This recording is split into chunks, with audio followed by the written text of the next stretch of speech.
یەکێکی تر لە تەوەرەکانی کە ئەمڕۆ قسەی لەسەرەکەین باز لە کار و چالاکیەکانی یادی 25 ساڵەی خەڵاتی بلاکەین کە بە خۆشحاڵیەوە کاک بوار نورەدین باڵێ بەرپرسی بەشی لێکۆڵینەوە لە ئیبراهیم ئەحمەد فاوندیشن بەیانیە لە ستۆدیۆ لەگەڵمانە سبەینی ڕۆژی شەممە مەراسیمی 25 ساڵی خەڵاتی بلێ ئەمڕۆ باز لەو چالاکیانەکەین کە ئەم ساڵ ئەنجام دراون و ئەو بابەت و بەرهەمانەی کە چاپ کراون و بڵاو کراونەتەوە قسە و گفتوگوی زیاترەکەین لەگەڵ کاک بوارە. کاک بوار بەخێر بیت و بانی و باش. بەخێراتی سپاس بەیانی بینەران باش بەخێر بە حەزەکەم بۆ پرسیارە دەست پێ بکەم کاک بوار ماوەیەک لەمە پێش لە یادی ڕۆژی کۆچی دوایی مامۆستا ئیبراهیم ئەحمەدە لە گەلەری زاموا لە ماڵەکەی خۆی چالاکیەک ئەنجام درا. ئەم چالاکیە چی بوو و دەستپێکی چالاکیەکانی ناو مەراسمی بلێ یاخودەوە جیا بوو ئەمەشیان جیایە؟ خۆیەوە چەند ساڵێکە یادی کۆچی دوای مامۆستا ئیبراهیم ئەحمەد یا ئەکەوێتە مانگی پیرۆزی ڕەمەزانەوە یا ئەکەوێتە دوای جەژنی ڕەمەزان لە نێوانی ڕەمەزان و جەژنەکەیە لەبەرەوە ئەم ساڵ کە یادی 25 ساڵی کۆچی دوایی مامۆستاش بوو ڕێکخراوەکە بە پێویستی زانی کە کۆمەڵێک چالاکی هەبێ. یەکێک لە چالاکیەکانەوە بوو کە ئێمە کارمان کردبوو لەسەر بە دۆکۆمنتکردن و بە ئارشیڤکردنی خەڵاتی زیێڕینی بلێکە لە ساڵی 2002 هەتاکو ساڵی 2024 تا ئێستا ئەگەر هەڵە نەبم 112 کەسایەتی و چەند شارێک و چەند ناوەندێکی ڕۆشنبیری خەڵاتی زیێڕینی بلیان وەرگتووە. ئەمە گرنگ بوو بەڕاستی بۆ ئەوەی بۆ ئەرشیفی ڕۆشنبیری کورد گرنگ بوو، بۆ ئەرشیفی ڕێکخراوەکە گرنگ بوو، بۆ ئەوش گرنگ بوو ئێمە بزانین کێ خەڵاتی وەرگتووە ئەمانی کە خەڵاتیان وەرگتووە هەمویان کەسایەتی تایبەت بوون، هەمویان بەشێکی زۆریان قوربانی زۆریان داوە بۆ کورد و کوردستان. لەبەرەوە کارێکی زۆر وردمان لەسەر بیبلۆگرافیاکە کرد و بڵین زۆربەی زۆری وردەکاری چالاکیەکانمان نووسیەوە. چالاکیەکە لە چ هۆڵێکا کراوە، چ ڕۆژێک کراوە، کێ پێشکەشکار بووە، چ دۆکۆمنتاریەک پیشاندراوە، چ فیلمێک پیشاندراوە، چ سرودێک پێشکەش کراوە، وتاری پێشکەشکار وتاری بەڕۆبەری ڕێکخراوەکە هەموو ئەمانە نووسراونەتەوە. دوای ئەوەش لە بڵین یەکەم خەڵاتەوە تا کۆتا خەڵات ئەو کورتە ژیاننامەیە کە لە مەراسیمەکە ئەخوێنرێتەوە داڕێژراوەتەوە بە پێی ئەوەی کە لەوێ خوێنراوە.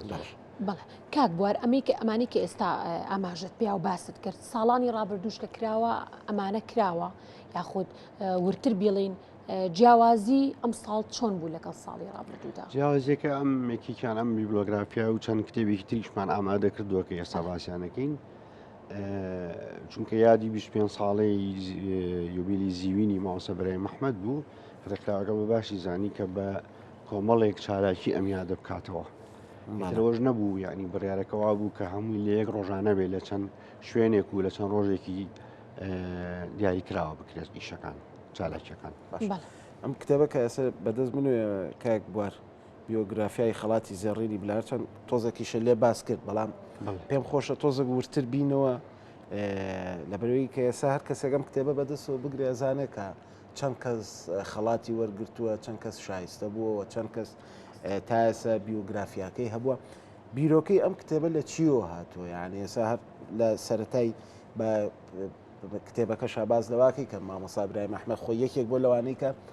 ئارەزووی ئەوە بۆ ڕێز لەو کەسانە بگیرێ.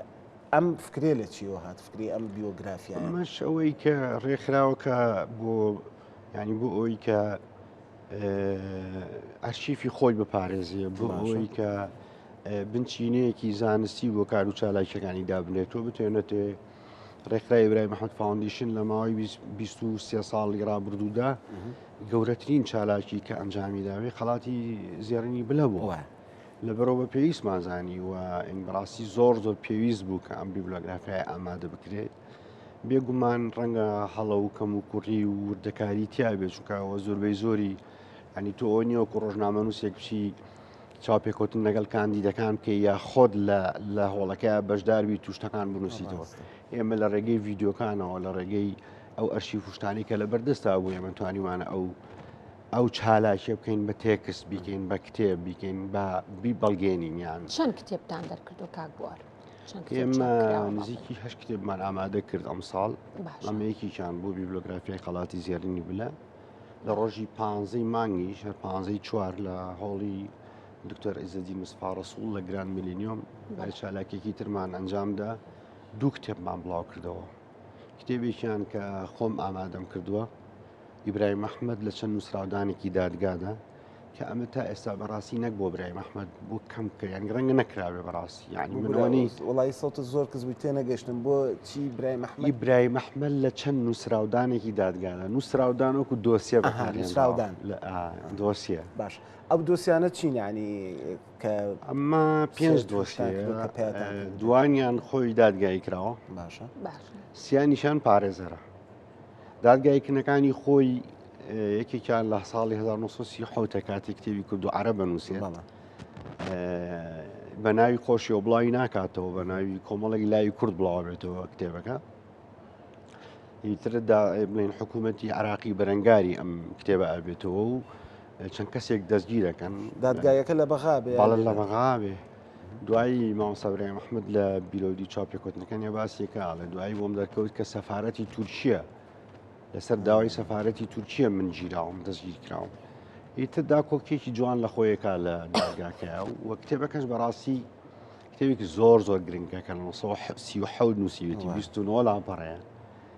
جا ئێمە ئێستاینە سەر ئەوە کە ئێمە ئیشمان لەسەر ئەم کتێبە کردو چکە بەڕاستی ئەم کتێبە مامۆستا ئیبراهیم ئەحمەد لە دوا قۆناغی کۆلیژی حقوق بووە تەمەنی 22-23 ساڵ بۆ کام کتێبە نووسیوە بەڵام بە دیدێکی زۆر فراوان دیدێکی زۆر کوردستانیانە دیدێکی زۆر دیموکراسیانە زۆر جوان باسی پەیوەندی نێوان گەلانەکات ئەڵێ هیچ دوژمنایەتیەک لە نێوان گەلەکانە نییە ئەوە سیستمەکانن لە نێوان خۆیانە دوژمنایەتیان هەیە بەڕاستی ئەم کتێبە زۆر گرنگە وەکو پێویست کاری لەسەر نەکرابووی ئەمە لەگەڵ کۆبەرەمەکەشیا چاپمان کردەوە تا ئێستا ئەم کتێبە ڕەنگە حەوت جار پێما بێ حەوت جار چاپ کراوە بەم دوو چاپی ئێمەشەوە 9 جار چاپ کراوە بەڵام خۆشبەختانە لە ماوەی بە دوواداچوون و گەڕانی ئێمەدا بۆمان دەرکەوت کە ساڵی 1991 دوای ئەوەی کە ڕژێمی عێراق وڵاتی کوێت داگیرەکات دەستگایەکی پێڵەن دارولحیکمە لە لەندەن پەیوەندیان مامۆستا ئیبراهیم ئەحمەدەوە کردووە کە بۆی ڕەزامەندی بدات لەسەر چاپکردنەوەی کتێبی کورد و عەرەب لەو کاتەیە بە پیسیان زانیوە خۆشبەختانە ئەو کتێبەمان دەستکەوتووە و بۆمان دەرکەوت کە خۆی پێشەکێکی تازەی بۆ نووسیوە سەر لە نوێ بەڵێ سەر لە نوێ کاک بوار ئێستا ئەگەر ئەو کتێبە لێرە چاپکرێتەوە حکوومەتی عێراقی ینی ئەمە پرسیارێکە لەلهام دروست بووە ڕێگری ناکە لە بڵاوکردنەوەی ئەو کتێبە هیچ شتێکی خراپیان نییە ینی جگەل هەموو شتەکانی جوانە هەموو شتەکانی مرۆڤانەیە وڵاتی دۆستانێ وڵاتی ئەو لەو سەردەمەکەی جیاواز بووە بەڵێ لەو کاتەیە ئەو دان نانێ بەوەی کە کورد لە وڵاتەکەی ئەڵێ ئێمە تورکی شاخستانی نین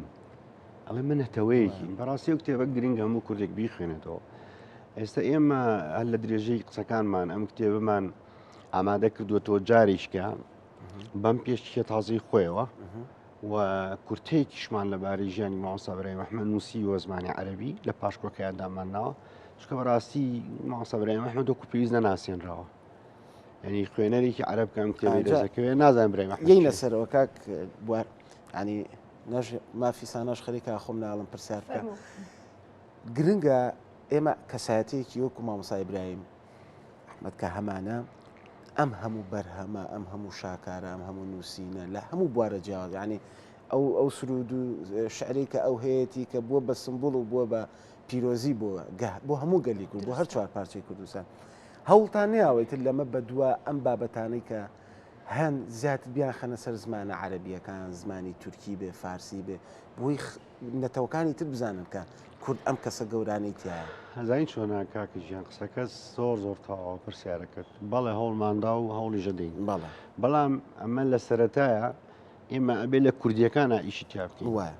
ئێمە هێشتا لە کوردیەکانە بەرهەمەکانی مامۆستا ئیبراهیم ئەحمەد ناوی کۆ نەکردوەوە هێشتا دەیان وتار و نووسینگێ لە کۆڤار ڕۆژنامەکانە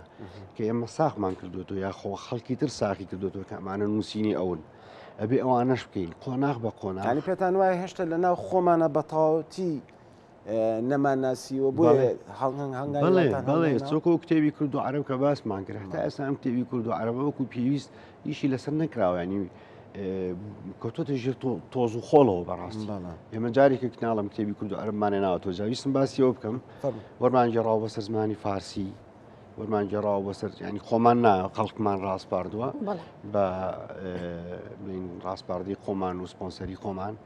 بۆ سەر زمانی تورکی بۆ سەر زمانی کرومانجی لاتین بۆ ئەوەی زۆرتر بڵاوێتەوە ئەو وەکو باسیەکان ینی ئەم کتێبە جوانترین پەیامی گەلی کووردە بۆ گەلانی ناوچەکە جوانترین پەیامی پێکەوە ژیانە بۆ گەلانی ناوچەکە بە تایبەت لە قەڵەمێکی وەکو مامۆستا ئیبراهیم مەحمەد و لە مێژوویەکی ساڵی 1937 ینی چەند ساڵێککە نزیکی 90 ساڵەکە ینی 85 ساڵەکە شتێکی وا لەمە پێش ئەم کتێبە نووسراوە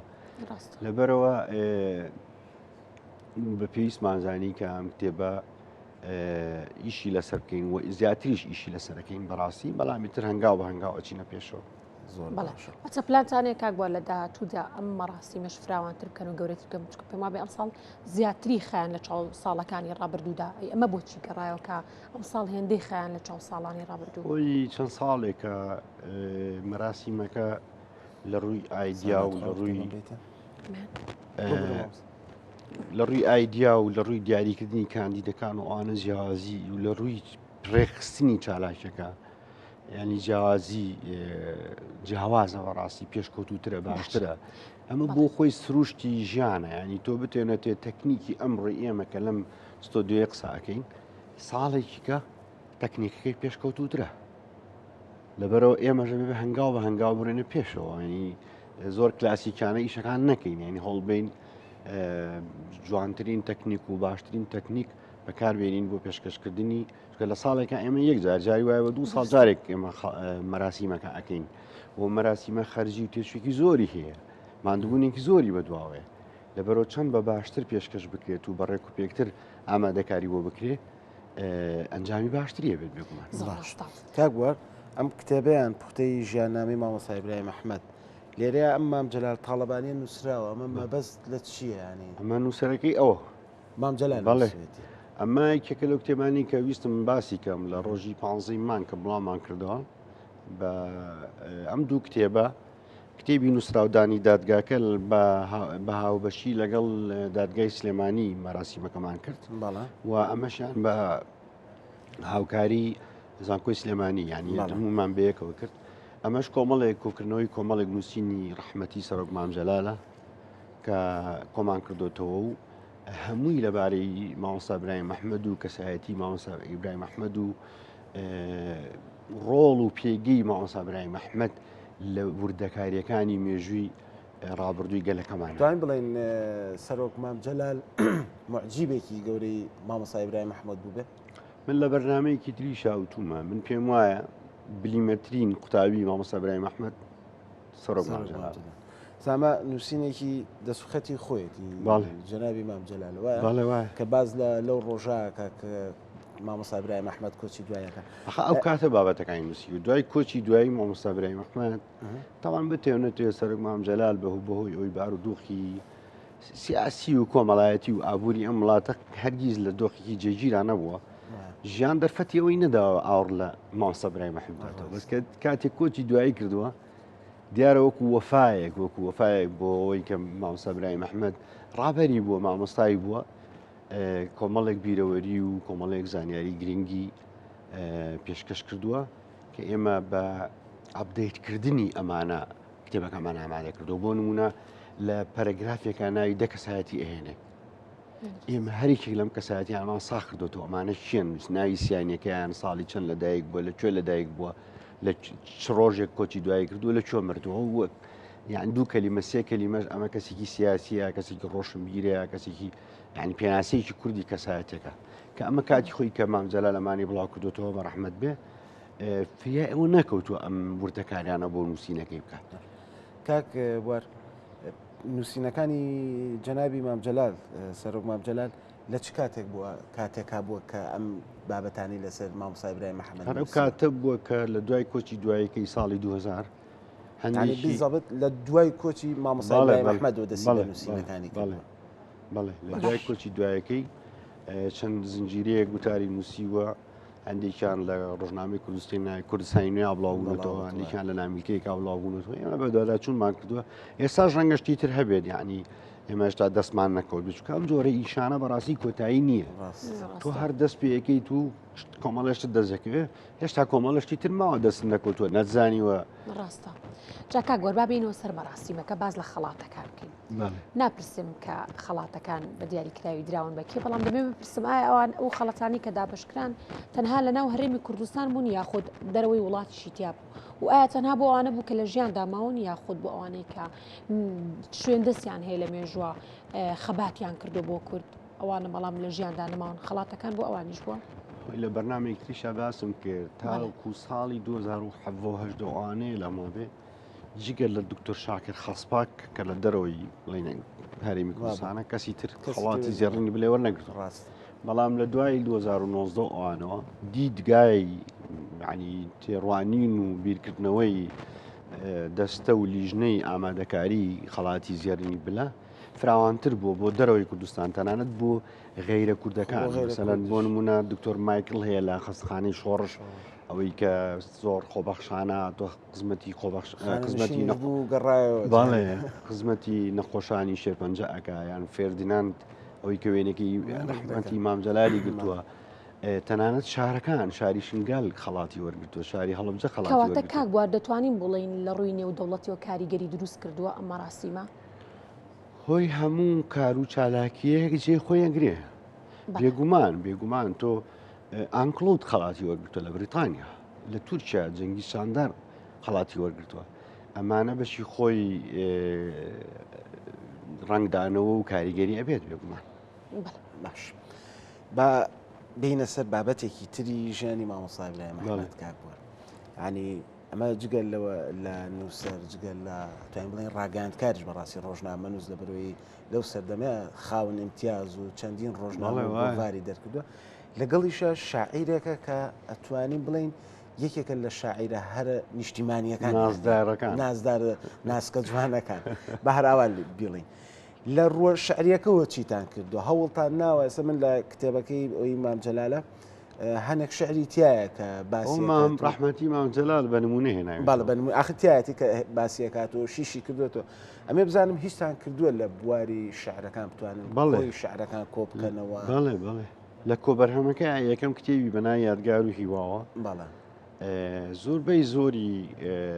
شعر و پەخشانەکانیمان کۆ کردوێتەوە، ڕێنووسی تازە داممان ناوەتەوە پەرایەزمان بۆ کردووە. بەڕاستی کێشەیەکی گەورەی ئیشکردن لەسەر مامۆستا برای محەممەد ئەوەیە کە ئەم پیاوە زۆر شەرمنانە ئیشی کردووە، زۆر یعنی ئەوەی کە مەبەستی نەبێ خۆ دەرخستن بووە. ئەتوان بڵم لە 1990 بۆ بەگرفت بۆ ئێوەش بێگومان ناڵێم لە 1995 شەکانی بەرەمەکانی نووسینەکانی بەبێ ناو بڵاو کردوەوە، تەنانەت لەگەلایەژیشە تەنهاشتە ڕسمیەکانی بەنای خۆی بڵاو کردوەوە. ئەمە بوو کاری ئێمە بەڵێ گرانیە، ئەمە ساکردنەوەی بۆ نمونە من شیعرێکم دەستکەوت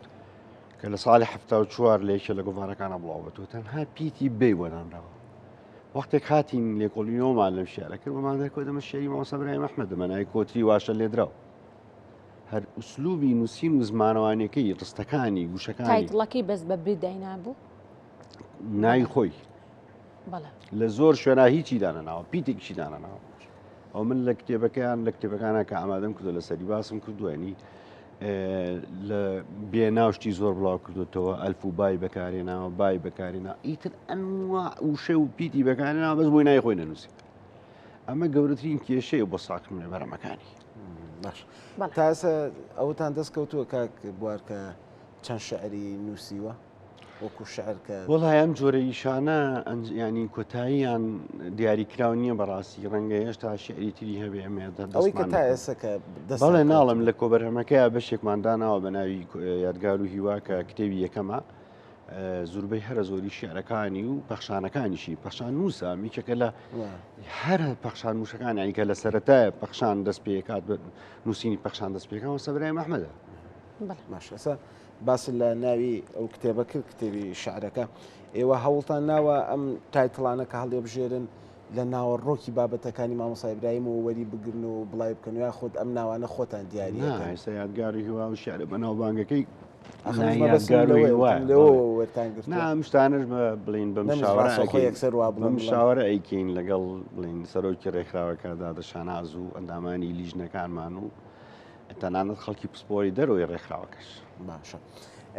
کاتمان زۆر کەماوە کاک بوار پێم خۆشە بانی مەراسیمەکە دەست پێکە بە ئەم کۆتا پرسیارمان بەوە بێ مەراسیمەکە هەموو ئامادەکاریەکان تەواو بوون میوانەکان و ئەو خەڵاتانش کادرێ ئەگەر بە کورتیش بێ ئاماژەیەکمان بۆ پێ بێ بەڵێ هەموو شتێک ئامادەکاریی تەواوی وەکراوە هیوادارین بتوانین باشترین و جوانترین مەراسیم پێشکەش بکەین دەست خۆش کاک بوار سپاسمادومان سپاس بۆ بوار نورەدین بەرپرسی بەشی لێکۆڵینەوە لای ئیبراهیم ئەحمەد فاوندیشن